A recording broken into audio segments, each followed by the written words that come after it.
प्रतापपुर ग्राम भलु और घलु नाम दुई सांग रहुथिले। भलु जेमिति तार ना सी सेमिति प्रत्येक कथा खूब जल्दी भूली जाए। तार सांग घलु बहुत चालाक थिला।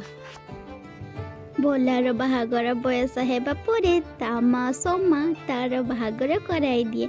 भोलार बाहागर सरी जाए परदिन सकाळे ता स्त्री ताको काम को जीवा पाए डाके।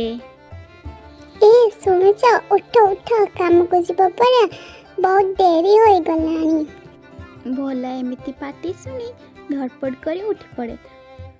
अरे रे ए तमे किए बा तमे कोठो आसिलो एठिकी आम घर मोला जा तमे परे काली मते बाहाई थिला मु परे तम स्त्री तमे एते जल्दी भूली गला ना। हे मो पोड़ा को पाळ मु काहे के तुमको के जाने बाहाई थिले। ओ तमे मो स्त्री सॉरी मु तो भूली जाइतली।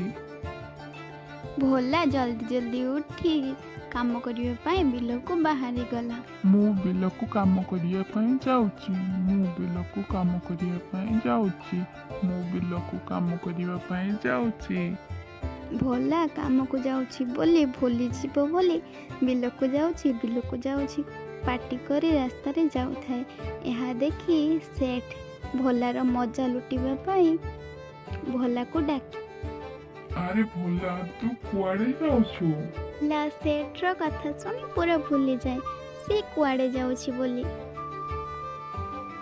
मु कुआड़े जाउची मु जानिनी रुह मो स्त्री को पचारि आसे मु कुआड़े जाउथिली। भोला काम को जाइथिला बोली संपूर्ण भूली जाए।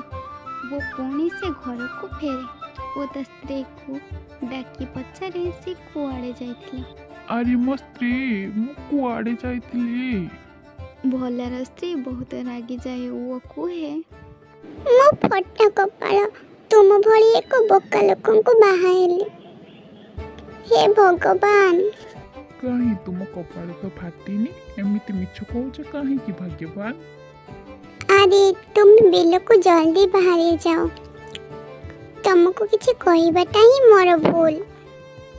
हौ जाउची एते बड़ पार्टी करे कोन पई कहउछ मु भूली नाही। एही गपटीर द्वितीय भाग देखिबाकू चाहुथिले मो चैनल को लाइक और सब्सक्राइब करने को जमा भी भूलंतु नहीं। रहुची नमस्कार।